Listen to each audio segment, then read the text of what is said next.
Berarti bener ya Bang, kalau saya pernah baca kalau kau mengejar akhirat maka kau akan mendapatkan dunia juga. Berarti harusnya dunia itu juga tetap harus dijaga juga ya Bang ya. Iya, tawazun bahasanya. Oh, tawazun. Apalagi Bi yang mau ditanyain Bi?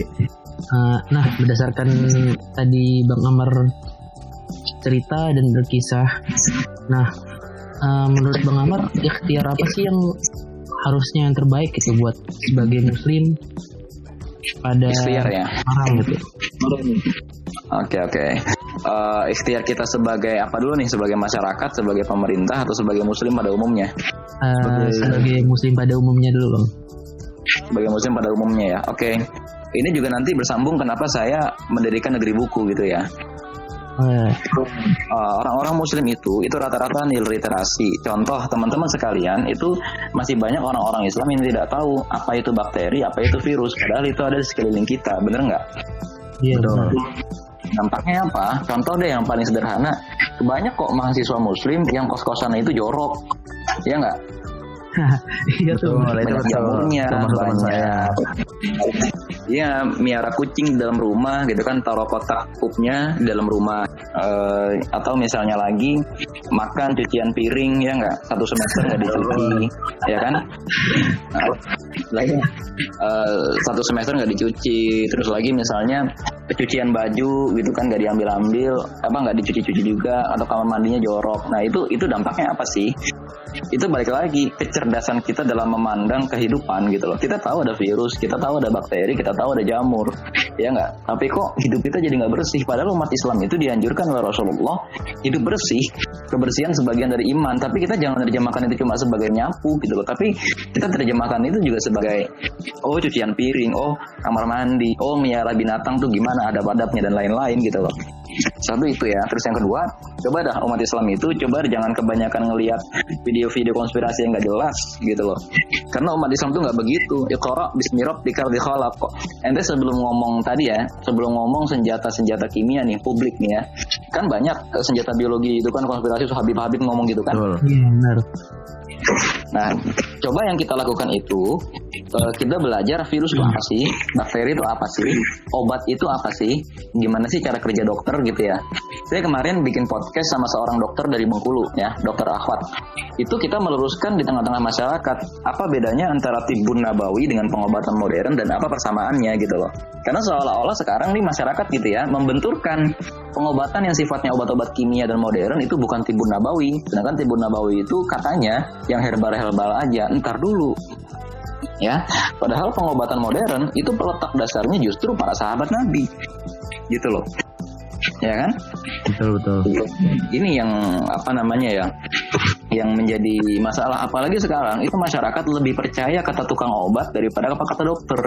Masyarakat itu lebih percaya kata orang-orang yang baru jualan ya, dalam tanda kutip gitu ya, tanpa merendahkan profesi itu, ya baru jualan suplemen makanan terus dibungkus dengan dalil, ya kan? Terus kemudian meninggalkan perkataan dokter. Ini yang menjadi masalah. Sehingga akhirnya apa? Masyarakat memandang seolah-olah terjadinya virus corona ini bisa ditangani dengan mudah, padahal enggak. Satu itu ya. Nah terus yang kedua, kita juga sebagai nih ya, terutama teman-teman mahasiswa dalam taksonomi masyarakat gitu ya, teman-teman mahasiswa terutama yang aktif di lembaga seperti LDK itu berada di kalangan menengah ke atas, puncak rantai makanan intelektual di masyarakat gitu ya. Yang di atas teman-teman itu cuma satu kelas apa itu, dosen. Teman-teman itu puncak rantai makanan, artinya di bawah lagi itu ada orang yang nggak sekolah, terus lebih ke atas lagi adalah teman-teman yang aktif di gerakan mahasiswa. Mahasiswa biasa itu termasuk level menengah biasa, orang yang kurang dalam konteks pemikiran. Nah, apa yang terjadi? Kebanyakan mahasiswa muslim itu nggak tahu cara kerja negara, ya nggak? Sehingga apa yang terjadi ketika terjadi virus corona, mereka menganggap intinya seperti orang kampung, namanya negara pasti punya duit. Belum tentu ya. Namanya rumah sakit pasti punya duit, dokter uangnya banyak. Entar dulu, contoh ente harus tahu, coba belajar mulai dari sekarang tata kota dan tata negara. Misalnya penduduk Jakarta itu 9 juta, ternyata rumah sakit adanya cuma 9.000 misalnya kan, atau rumah sakit ada cuma 900. Nah, otomatis gitu ya. Kita lihat kamarnya. Kamar rumah sakit dari 900 itu misalnya masing-masing punya 100, otomatis kan Indonesia Jakarta cuma punya 90.000 kamar. Nah bayangin kalau misalnya di antara kamar-kamar itu 70% keisi, ya kan berarti kan sisanya tinggal sekitar 20.000 kamar aja yang kosong, ya nggak? Iya betul. Nah bayangin kalau misalnya virus corona ini kena ke 18.000 orang aja, panik udah Nggak gitu. nampung. Itu kurang dan nggak nampung, ya kan? Nah orang Indonesia mikirnya nggak apa-apa, saya sakit, nanti gampang dirawat. Nah pemikiran pemerintah itu bukan cuma masalah nggak kuat ngebayarin orang gitu loh, nggak kuat ngebayarin biaya pengobatan, kamarnya nggak ada. Makanya sampai kenapa Anies Baswedan memfungsikan Wisma Atlet di Kemayoran gitu ya. Untung bukan Wisma Atlet kampus B. Iya kan, Wisma Atlet macam gitu ya. Saya mikir nih jangan bentar lagi Dewi Sartika dijadiin Wisma ini nih, ya UNJ, mau diliburin. Iya kan, mumpung diliburin fasilitas lengkap dengan kota, ya nggak? Nah, ya kan? Untungnya begitu gitu loh. Untungnya Pak Anies Baswedan dengan cepat memfungsikan itu, dan ini yang terjadi di Wuhan, teman-teman sekalian. Karena rumah sakit nggak cukup, akhirnya pemerintah itu membangun ribuan rumah sakit darurat baru di lapangan bola, di stadion gitu loh. Dan ini kan masyarakat nggak ngerti.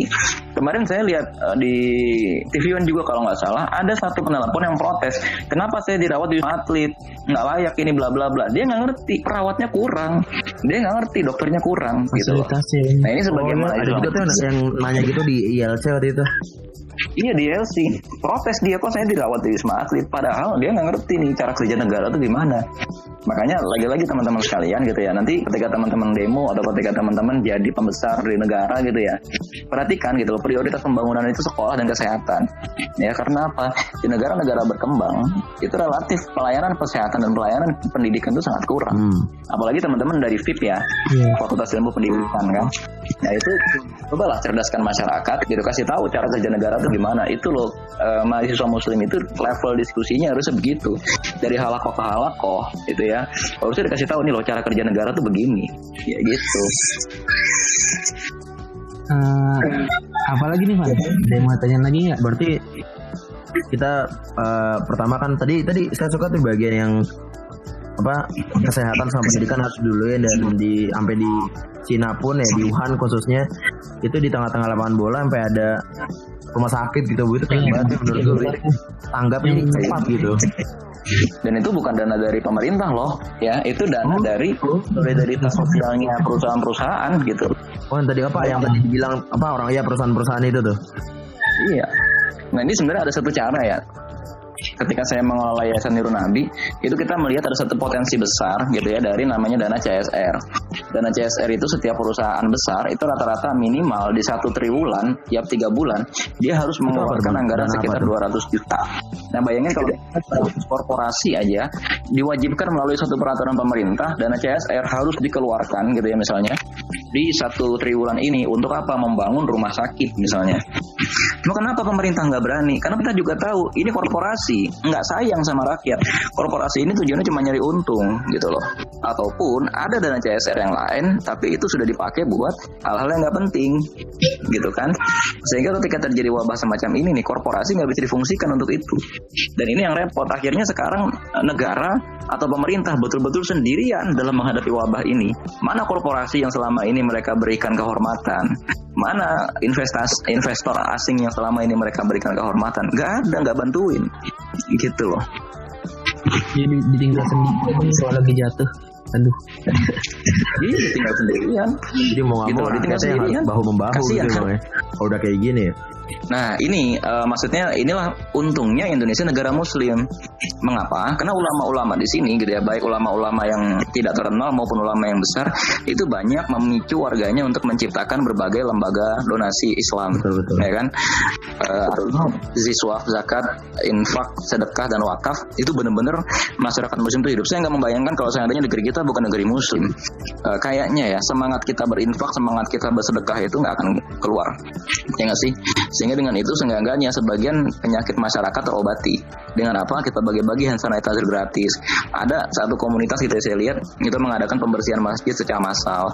Bahkan swadaya gitu kan di sini tuh ada BEM mana atau misalnya LDK kampus mana itu ngadain penyemprotan desinfektan secara gratis ke masyarakat sekitar kampus. Saya nggak membayangkan kalau nggak ada umat Islam di sini akan gimana gitu. betul. Nah, yang Berarti benar-benar itu lagi di ujung tanduk ya. Di ujung tanduk setan. terus pertanyaan berikutnya nih Bang ya, terkait social distancing nih Bang yang lagi diterapin sekarang nih Bang. Oh iya. Kan banyak banget ya Bang ya mahasiswa muslim, sebenarnya bukan mahasiswa muslim doang sih yang merasa ini Bang, dia nggak sabar menghadapi social distancing, maunya keluar, penting nggak penting yang penting keluar. Jadi gimana sih Bang supaya bisa sabar di rumah gitu loh. Sebelum kita masuk ke supaya produktif, kita masuk dulu kenapa supaya sabar dulu di rumah nih biar bisa di rumah. Yang pertama kalau dari sisi kebijakan, ini pemerintah agak keliru. Kelirunya kenapa? Karena satu, pemerintah itu tidak menganalisis terlebih dahulu kepatuhan sosial masyarakat itu kemana. Masyarakat itu nggak patuh kepada pemerintah, masyarakat itu patuhnya kepada elemen-elemen pengajian. Betul. Ya nggak sih? Itu betul. Ulama, lobby. Nah sekarang yang jadi masalah adalah karena pemerintah sudah terlanjur gengsi untuk merangkul para ulama, akhirnya para ulama juga tidak menginstruksikan apa-apa. Apalagi, mohon maaf ya, tanpa bermaksud menistakan dan lain-lain gitu ya. Banyak ulama yang secara akidah itu masih keliru. Akhirnya apa? Teman-teman, ada yang namanya simulakra. Simulakra itu kesalahan tindakan keliru yang diakibatkan oleh pahaman yang keliru atau yang diakibatkan oleh data dan fakta yang keliru yang diyakini oleh masyarakat. Contohnya adalah ketika masyarakat terlanjur menganggap Jokowi anti-Islam, maka apapun yang dibicarakan oleh Jokowi seolah-olah memerangi Islam, termasuk kebijakan social distancing, tidak mengadakan sholat Jumat dan agar tidak berkerumun, diterjemahkan oleh Jokowi anti-Islam. Ini fatal gitu loh. Kenapa? Satu, memang salah pemerintah sendiri yang memang ketika musim pilpres kemarin itu terlalu gitu ya mencitrakan dirinya anti-Islam. Ini yang bodoh itu siapa? Konsultan komunikasi publiknya Jokowi yang kemarin dipakai pas pilpres, dia harus ditangkap, dia harus penjara orang itu, kasih pelajaran dan gitu ya. Tidak percaya Tapi pemerintah Bang ya. Iya, dan bahkan fatalnya lagi yang tidak percaya bukan cuma rakyat, tapi yang tidak percaya adalah orang-orang yang megang simpul-simpul rakyat, para habaib, para ulama dan para murabbi. Akhirnya apa yang terjadi? Yang viral itu bukan penerimaan kita untuk sama-sama nggak ngumpul, tapi yang viral adalah kita, wah ini nanti azan tidak akan lagi berkumandang dan lain-lain. Seolah-olah kebijakan pemerintah adalah anti-Islam dan seolah-olah wabah ini sengaja diciptakan oleh konspirasi global untuk memusnahkan umat Islam, gitu loh. Maka social distancing itu masalahnya bukan gimana cara biar orang mau keluar, tapi bukan gimana cara agar orang mau memisahkan diri, tapi pikiran kita sendiri yang sudah terlanjur kena simulakra, kena kesalahan berpikir gitu loh, logical fallacy gitu loh yang jadi masalah. Iya, kan banyak tuh Bang. Gak apa-apa kalau meninggal nyawa kita di tangan Tuhan ya, tanpa melakukan ikhtiar yang seharusnya gitu. Nah itu ya, ini yang kemudian menjadi materi dari pembaruan Islam oleh Muhammad bin Abdul Wahab, oleh Muhammad Abduh Hasan Al-Banna, dan juga termasuk oleh Muhammad Rasis Ridho, dan sekarang ada dua ulama besar, Yusuf Qaradawi dan Wahbah Zuhaili. Apa itu? Kegagalan umat dalam memandang akidah. Karena teman-teman aktivis Islam, saya akan jelaskan sedikit gitu ya. Masalah utamanya itu ada satu aliran tarekat, satu aliran akidah yang namanya Jabariyah. Aliran ini sesat ya.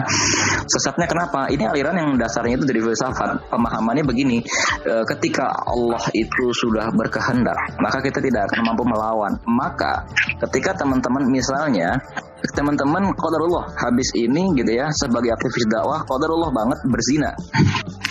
Tapi setelah berzina itu teman-teman mikir, merenung, kalau Allah tidak mengizinkan, saya juga tidak akan berzina. Kalau begitu Allah mengizinkan saya berzina di barusan. Kalau begitu saya nggak dosa, karena saya hanya tunduk kepada izin Allah. Sedangkan saya sekarang diizinkan berzina, saya nggak dosa. Nah itu loh, Jabariyah tuh begitu gila, akidah yang benar-benar gila. Padahal kita meyakini ada dua jenis tindakan Allah. Tindakan pertama izin, tindakan kedua adalah ridho. Izin itu belum tentu ridho. Contohnya apa? Antum diizinkan berzina, tapi Allah bisa tidak ridho, ya kan? Nah, antum bisa saja mati dalam peperangan, antum bisa saja dizolimi sama orang jahat, tapi Allah ridho. Kenapa? Untuk menghapus dosa dan lain-lain. Nah gitu loh. Itu akidah yang benar. Maka yang repot di sini sekarang, coba nih ya teman-teman, kan kadang-kadang juga sudah menjadi murabi, ya nggak? Dan teman-teman juga seorang aktivis dakwah, pelajari akidah secara benar, tapi jangan terjebak kepada perdebatan teoritis, tapi konsekuensinya kepada umat. Makanya materi awal liqa itu apa sih? Makna syahadatain. Kenapa sih materi awal liqa itu makna syahadatain? Biar kita sadar Allah tuh kayak apa sih, ya kan? Allah tuh tipe tindakan Allah tuh gimana sih? Gitu loh. Kita nggak diminta untuk belajar Allah itu di atas arsy atau Allah itu tidak bertempat. Itu nggak penting buat kita. Pilih aja satu gitu loh. Tapi yang terpenting adalah bagaimana konsekuensi kita bertuhan, yang Tuhannya itu adalah Allah, terhadap kehidupan kita sehari-hari. Ini yang jadi masalah. Maka yang salah memang betul, ini yang salah akidahnya. Inilah pentingnya kajian tauhid. Tapi kajian tauhidnya jangan diarahkan untuk berdebat. Gitu loh. Gitu. Banyak kayak gitu dijadiin debat kusir akhirnya. Iya, debat kusir. Allah tidak bertempat. Satu lagi Allah di atas arsy, satu lagi udahlah yang penting sholat. Gitu kan. Ya akhirnya tiga-tiganya trauma ngaji gitu kan, nggak mau ngaji karena apa? Ekstrim. Ya iya emang ekstrim, dia jangan ngaji. Ya kan. Iya. Terus ini bang terkait Jabariyah nih bang, saya tertarik. Itu kan tadi kata abang dasarnya filsafat ya bang. Terus iya, asal mula Jabariyah ini nih siapa sih yang mempopulerkan lah sebutannya, atau tokohnya di Jabariyah ini? Yang memulai. Ya, yang memulai. Kalau masalah yang memulai sendiri saya kurang begitu mengingat gitu ya. Tapi saya pernah mempelajari itu. Yang jelas ini tuh setiap zaman tuh dikembangin gitu loh. Jadi nggak terus satu tokoh declare itu enggak. Tapi ini semua dari pertemuan antara aliran Ahlus Sunnah wal Jamaah dengan buku-buku yang saat itu diterjemahkan dari Romawi dan Yunani ketika para sahabat Nabi menaklukkan daerah Yunani dan daerah Italia pada saat itu. Ketika itu ditaklukkan, buku-bukunya itu nggak dibakar, tapi kayak Belanda sekarang kan, Belanda itu kan banyak ngambil naskah kuno Indonesia ya. Naskah kuno itu banyak yang diambil, dipelajari. Yang mempelajari itu malah keracunan. Malah keracunan ilmu itu ya. Di ilmunya memakan dia. Gitu loh. Akhirnya mereka malah yang berlebihan mengenai Tuhan. Dan bukan cuma Jabariyah, ada satu kelompok lagi yang namanya Qadariyah. Jadi ada 3 kelompok besar nih. 1 Ahlus Sunnah wal Jamaah, 2 Jabariyah, 3 Qadariyah. Kalau Qadariyah itu yang menganggap setelah Allah menciptakan, Allah nggak peduli. Allah hanya menciptakan sunatullah, Allah hanya menciptakan sebab akibat, sisanya terserah antum lah. Gitu.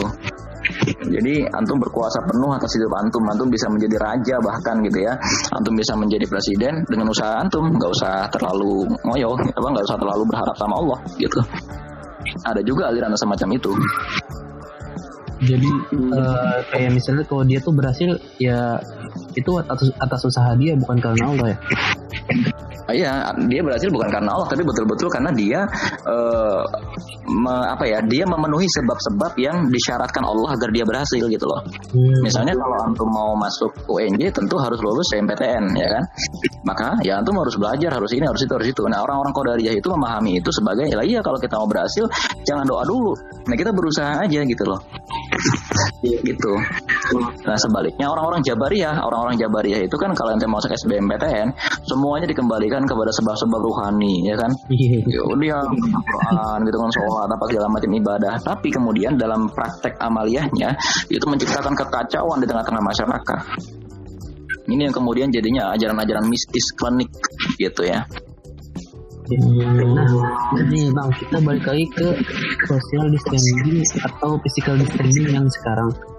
Terus juga banyak perusahaan-perusahaan khususnya pemerintah, lebih banyak ke pemerintah. Terus yang terus sekolah diliburin tuh, sama UNJ pun begitu. Atau istilahnya disebut work from home ya. Nah, itu gimana sih bang kita sebagai muslim biar lebih produktif pada masa sekarang ini work from home ini? Ya, sebagai muslim biar lebih produktif. Satu, teman-teman, itu sebenarnya kalau waktu 1 jam dimanfaatkan untuk menghafal Al-Quran, itu 1 jam itu bisa kira-kira gitu ya 1 halaman. Cuman sekarang kita nggak pernah punya kebiasaan itu gitu ya. Caranya gimana? Ini contoh, saya ngasih tahu nih tips untuk menghafal Al-Quran. 1 ayat, misalnya ayat yang agak singkat, contohnya ayat yang sepanjang Fabi ayyi ala'i rabbikuma tukadziban. Nah, itu caranya sekali napas itu diulangi 20 kali. Terus diulangi 20 kali. Setelah itu lanjut ke ayat selanjutnya, diulang lagi 20 kali. Terus sampai 3 ayat diulang 20 kali. Jadi totalnya kita mengulang itu 60 kali. Lalu kita sambungkan 3 ayat itu, kita sambungkan terus kita ulangi 5 kali. Nah itu dalam waktu 15 menit kita sudah hafal 3 ayat. Kalau caranya begitu. Cuma kan selama ini kita kan lebih suka baca webtoon, kita lebih suka nonton YouTube orang-orang kafir gitu ya. Kita lebih suka ya kan, kita lebih suka main Mobile Legend, kita lebih suka ngoleksi anime-anime favorit, ya kan. Kita lebih suka nunggu iya gitu-gitulah gitu kan. Nonton drakor gitu kan. Kita lebih suka ngechat-chat akhwat gitu ya daripada kita kan ya, kata ketik jahanam gitu kan, calon jodoh orang kita rawat sama orang tertuh. Ya kan? Kita lebih suka begitu-gitu gitu loh ya. Satu, menghafal Quran. Bayangin dalam 14 hari kita dikurung di rumah, tiba-tiba kita keluar rumah sudah hafal An-Naba, An-Nazi'at, Abasa. Kan keren gitu kan. Ya satu itu ya. Terus yang kedua, nggak apa-apa ente mau siang hari tidur biar nggak usah keluar, cuman malam-malam gitu ya, di atas jam 12 tidur aja bentar, bangun lagi jam 1, ngapain sholat malam, kesempatan yang panjang karena ente besok nggak kemana-mana kan gitu ya nggak. Betul. Ya kan, udah nggak apa-apa gitu, begadang aja biarin gitu kan. Cuman sholat malam yang panjang sambil baca Quran, ya nggak? Yang panjang 12 rakaat kayak 13 rakaat kayak, atau sekali-kali ngerasain deh rasanya sujud 15 menit kayak apaan sih gitu kan, sampai pusing. Nah tuh. Iya biar otak ya. Iya sampai darah ke otak semua sampai mimisan gitu. Enggak apa-apa rasanya coba gitu loh. Apa sih rasanya sholat yang benar-benar khusyuk yang besok kita nggak takut agenda pagi gitu loh. Kayak apa sih rasanya, dan itu udah bener-bener enak banget deh kalau misalnya kita terapin itu gitu ya. Nah 2 itu ya. Terus yang ketiga, kita cari buku-buku, tapi saya sarankan jangan buku yang terlalu berat, karena buku yang terlalu berat itu mewajibkan adanya diskusi, ya kan. Betul.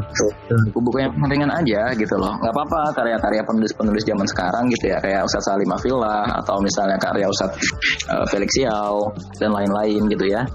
Baca aja buku-buku itu dengan sederhana, dengan pelan-pelan. Nah yang keempat, tentu teman-teman misalnya di kos-kosan itu ada kos-kosannya yang kotor, yang apa, manfaatkan itu untuk jemur gitu ya, bersih-bersih gitu dan lain-lain. Atau yang kelima, kalau emang ternyata masih kurang, bikin solidaritas sosial ya. Organisasi pecinta apa kek ya, organisasi yang apa. Contoh, ini banyak pedagang-pedagang kaki lima itu pasti pada kekurangan uang. Coba teman-teman bikin satu komunitas yang misalnya gitu ya, ngumpulin modal dari teman-teman 1 juta 2 juta untuk mensubsidi modal dengan sistem apa? Dengan sistem meminjam tanpa bunga. Jadi pedagang-pedagang kaki lima nanti setelah 3 minggu atau 1 bulan social distancing, kita kasih modal 5, 6, 7 sampai 10 juta, cuman nggak pakai berbunga dan pengembaliannya disesuaikan dengan kemampuan mereka. Karena apa? Sepanjang 3 minggu ini kita benar-benar solidaritas sosial, ngumpulin uang dari orang-orang untuk kita pinjamkan nanti, terus uang itu akan berputar terus. Kebayang nggak? Ya kan? Ngebantu banget ya. Iya, ngebantu banget gitu loh. Daripada misalnya kita di sini cuma meratap-ratap, nge-share apa, bikinlah sesuatu gitu kan. Itu tips ya untuk menghadapi social distancing. Atau yang kelima, kalau ternyata itu masih susah juga gitu ya, oke deh, yang benar-benar sambil rebahan juga bisa. Teman-teman cari murotal, tapi jangan yang panjang-panjang ya. Misalnya Rashid itu nggak usah, karena udah nadanya tinggi, napasnya panjang. Sedangkan kita kalau tidur begadang, ya kan nggak nyampe. Ya kan? Coba cari Muhammad Jibril atau Al-Amin Syawi atau siapapun itu ya. Dengerin satu surat secara berulang-ulang, nanti insya Allah udah 10 hari kita dengerin itu, sehari kita dengerin 20 kali, hafal itu insya Allah gitu ya. Nah kan Bang Amar juga banyak kegiatan nih, aktivitas saat ini juga sebagai guru dan lain-lain tadi. Nah itu Bang Amar kalau di rumah kan sekarang work from home tuh. Nah itu gimana tuh Bang? Ada tips and trik nggak? Gimana? Bang Amar juga sebagai guru. Nah itu gimana Bang work from home-nya? Iya, kalau ini ya sebagai guru ya ngajar ya. Betul. Kalau sebagai guru ngajar ya, saya sih pesan aja kepada teman-teman ya, jangan terlalu keras menuntut ilmu, jangan terlalu keras baca buku gitu loh. Karena apa, ini waktu-waktunya emang teman-teman beristirahat sejenak dan menatap pikiran gitu loh. kadang kan sekarang begini ya, guru itu kan tugasnya menjelaskan buku paket, sedangkan di rumah dia adanya cuma buku paket, ya kan kalau YouTube kan terbatas kan sama rumah, sedangkan emang belajar namanya belajar di social studies lewat handphone, ya udah gitu loh, nikmati aja. Karena yang perlu edukasi itu orang tuanya itu kan masih menganggap belajar itu kita duduk baca buku, sedangkan sekarang itu kita nonton YouTube, banyak akun YouTube itu yang udah bagus gitu loh, isinya edukasi, dan orang tua belum ke situ arahnya. Masih baca buku ya, saya sebagai guru sendiri juga kadang kesel menerima komplain orang tua gitu loh. Kita kan juga mahasiswa ada ini nih Bang, dikasih tugas banyak atau PJJ, pelajaran jarak jauh. Nah itu Kamar punya tips and triknya nggak kita menghadapi PJJ ini yang isinya tugas mulu? Iya Bang. Ya, kalau untuk mahasiswa nggak bisa memberikan tips terlalu banyak karena apa? Ya memang mau nggak mau kita baca buku ya. Atau yang kedua, selain baca buku, masalahnya gini ya, saya dan teman-teman sama, masalahnya satu, dan anak-anak WJ itu teori pendidikan di YouTube itu diskusinya rata-rata bahasa Inggris, benar nggak? Nah, betul. Saya nggak bisa terlalu banyak, kecuali manfaatkanlah ya waktu 14 hari ini untuk belajar bahasa Inggris. Mana lagi gitu kan? Akhirnya sekarang jujur aja ya, saya bisa tahu sejauh itu karena saya menonton film-film dalam bahasa Inggris, film dokumenter gitu loh. Ada film yang baru kan ya, Outbreak Wuhan. Itu kita benar 24 jam di Wuhan, dari pemerintah sampai pengemisnya diwawancarain, itu bahasa Inggris semua gitu. Dan saya jadi ngerti itu semua, oh gitu loh ternyata, gitu. Gitu ya, satu itu. Nah terus yang kedua, coba teman-teman gitu ya, untuk lebih kaya lagi, coba cari PDF lah gitu ya, buku-buku teori-teori pendidikan, teman-teman pelajari, atau biografi para pendidik gitu ya. Teman-teman di sini anak FIP ya, pasti anak FIP itu seenggak-enggaknya harus tahu siapa tokoh-tokoh pendidikan yang di ujung. Nah cari aja tuh biografi orang-orang itu siapa gitu ya, perkembangan teori-teori pendidikan dan lain-lain lah, seenggaknya itu ya kan. Memang mau nggak mau kita harus bertahan dengan PDF gitu ya, karena di Indonesia jujur aja belum banyak video-video edukatif untuk mahasiswa. Yang ada itu baru video-video untuk anak-anak mereka gitu. Betul. Gimana Van? Ada lagi? Ini kelihatannya udah di ujung ini nih, Bi. Ya, sudah acara ya. Iya, nih 1 jam. Saya bersama pengamar. Ilmunya banyak banget nih, dari mulai tips and trik membaca Quran nih butuh banget nih. Gue aneh, Bi. Ya. Sama ini sih. Aduh. Ikhtiarnya juga. Aneh baru dengar soal Jabariyah sama Qadariyah. Soal laboratoriumnya juga keren. Iya, banyak banget pengetahuan yang baru ya. Kan kita dengerin closing statement nih, Bi, dari Bang Amar nih, Bi, sebelum menutup. Closing ya. Ya pertama-tama syukran ya kepada teman-teman sekalian mahasiswa sebagai orang yang berada di puncak rantai makanan intelektual di tengah masyarakat Indonesia. Tolong sampaikan hasil diskusi ini kepada masyarakat seluas-luasnya agar jangan ada lagi kesalahan berpikir atau kesalahan tindakan akibat kebodohan ya, jangan sampai begitu. Terutama jaringan LDK deh, jaringan anak-anak aja lah, kita kasih tahu dah gitu ya.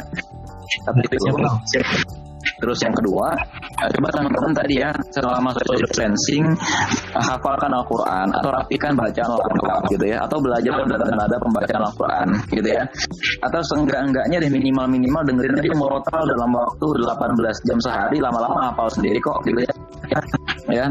Jangan habiskan social distancing itu dengan ngechat akhwat gitu ya, mantau mabar. Jangan habiskan waktu social distancing itu hanya untuk mabar, baca webtoon, drama Korea, gibah gitu ya, tidur gitu ya, jangan. Nah terus yang ketiga, coba ini juga saya sedih ya sebenarnya. Harusnya ini azan berkumandang banyak, hanya gara-gara social distancing di kota Depok itu azan cuma 1, jauh entah di mana gitu, kadang-kadang sedih ya. Iya, benar-benar nggak ada yang, bahkan jangankan kalau kita azan aja nggak ada gitu ya, kecuali dari handphone. Makanya ini sekarang teman-teman habiskanlah waktu-waktu ini untuk benar-benar mempelajari cara kerja negara gitu ya. Dan jangan dari LC gitu, tapi dari coba baca berita-berita gitu loh. Apa sih negara itu sebetulnya? Apa sih tugas presiden? Gimana sih rumah sakit itu? Sekolah itu cara bikinnya gimana sih gitu-gitu ya. Biar apa? Biar nanti kalau kita ngelihat sebuah berita, kita ngerti gitu loh. Kenapa sih pemerintah memutuskan ini? Oh, pertimbangannya ini gitu ya. Dan itu sebagai muslim penting. Karena apa? Muslim itu iqra bismi rabbikal ladzi khalaq. Bukan cuma yang sekedar komen gitu ya. Bukan cuma yang tadi kan saya udah jelasin seputar simulakra kan, Betul. karena seolah-olah anti Islam, maka seolah-olah kebijakan pemerintah semuanya anti Islam. Akhirnya apa yang terjadi? Ketika kebijakan pemerintah itu sesuai dengan sains, sesuai dengan kebijakan ekonomi dan lain-lain, maka umat Islam malah tampak konyol, terlihat anti sains. Ya kan, jangan sampai terjadi.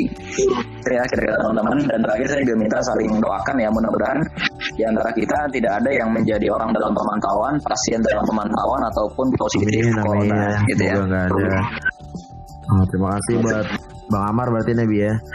Udah menurut statementnya dan Oke, insyaallah. Jazakallahu khair.